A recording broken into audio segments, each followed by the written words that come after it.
ఆంధ్రప్రదేశ్ లో మొట్టమొదటిసారిగా ఏఐసిటిఈ అనుమతులతో స్థాపించబడిన మా విద్యా సంస్థ sir CR Reddy college of engineering Batluru Eluru NBA మరియు నాక్ ఏ గ్రేడ్ తో మా సివిల్ ఇంజనీరింగ్ డిపార్ట్మెంట్ లో ఆధునిక ప్రయోగశాలలు, పరిశ్రమలతో అనుబంధ సలహా సేవలు, అనుభవజ్ఞుల అధ్యాపకులు, ఆటోకాడ్, స్టాడ్ డాట్ ప్రో, ఈటీఏబిఎస్, రెవిట్, GIS వంటి పరిశ్రమ ఆధారిత సాఫ్ట్వేర్లపై శిక్షణ, టాప్ కన్స్ట్రక్షన్ ఫార్మ్స్ తో ఒప్పందాలు, ఇంటర్న్షిప్లు, ప్లేస్మెంట్లు, ప్రయోజనకరమైన వర్క్ షాప్లు, రియల్ టైం ప్రాజెక్ట్స్, పరిశ్రమల నిపుణుల నుండి లెక్చర్లు మరియు టెక్నికల్ క్లబ్లు నిర్వహించబడిన. అడ్మిషన్ కొరకు సంప్రదించండి. సర్ సిఆర్ రెడ్డి ఇంజనీరింగ్ కళాశాల అటానమస్ ఏలూరు.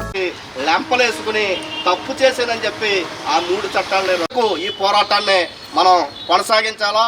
ప్రభుత్వాన్ని కూడా డిమాండ్ చేస్తున్నాను. పీడిఎఫ్ ఎమ్మెల్సీగా ఈ యొక్క నాయకత్వాన్ని చర్చలకు పిలిచి వాళ్ళ న్యాయమైనటువంటి డిమాండ్ని ముఖ్యమంత్రిని కూడా పీడిఎఫ్ ఎమ్మెల్సీగా ఈ శిబిరం నుంచి డిమాండ్ చేస్తా ఉన్నాను. ఖచ్చితంగా రేపేలా కానీ వాళ్ళకి ప్రాతినిధ్యం చేసుకుంటూ ఏ ఇబ్బంది వచ్చినా, ఏ అవసరం వచ్చినా మనకి సిఐటి నాయకత్వం అనుకోండి, మీరు ఇండిపెండెంట్గానే చేసుకోండి మీరు తీసుకున్నటువంటి నిర్ణయం ప్రకారం. కానీ ఏదైనా సహకారం ఉంటుందని కూడా తెలియజేస్తూ మరొక్కసారి ఈ యొక్క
కొనసాగించడం మీకు మద్దతుగా మేము ఉంటాం.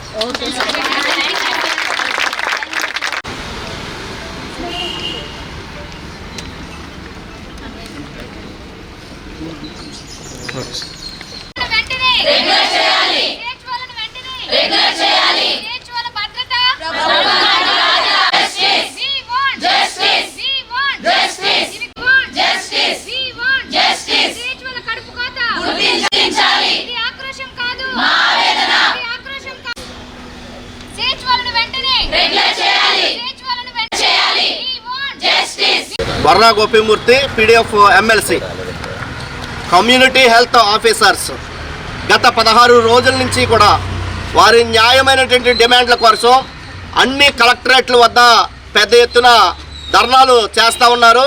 వాళ్ళ యొక్క డిమాండ్స్ అవేమి పెద్ద గొంతెమ్మ కోరికలు అయితే కాదు, వాళ్ళ న్యాయంగా వాళ్ళు చేసినటువంటి శ్రమకు తగిన ఫలితం ఇమ్మని చెప్పి ఈ ప్రభుత్వాన్ని అడుగుతూ ఉన్నారు.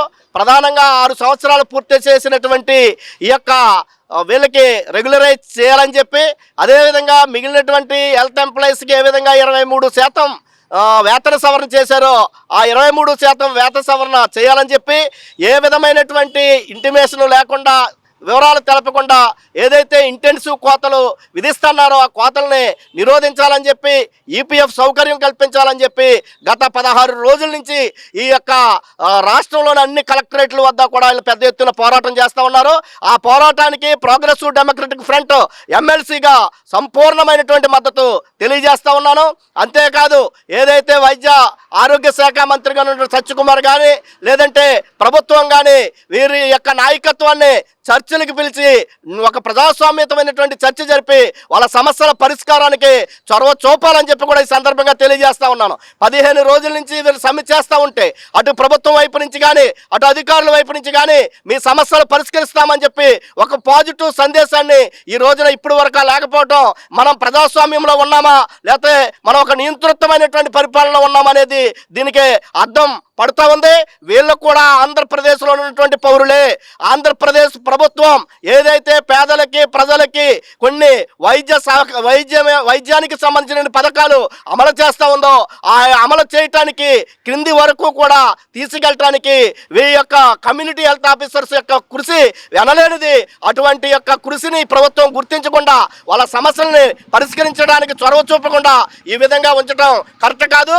వెంటనే రాష్ట్ర ప్రభుత్వం లేదా వైద్య ఆరోగ్య శాఖ మంత్రి కూడా వీళ్ళ వెంటనే చర్చలకు పిలిచి వాళ్ళ న్యాయమైనటువంటి డిమాండ్స్ని మీరు పరిష్కరించాలి. లేనటువంటి పక్షంలో అటు శాసన మండలిలో కానీ లేదంటే శాసన మండలి బయట కానీ పీడీఎఫ్ ఎమ్మెల్సీగా వారికి మద్దతుగా అవసరమైతే ప్రత్యక్ష పోరాటంలో కూడా పాల్గొంటామని చెప్పి కూడా ఈ సందర్భంగా తెలియజేస్తా ఉన్నాం.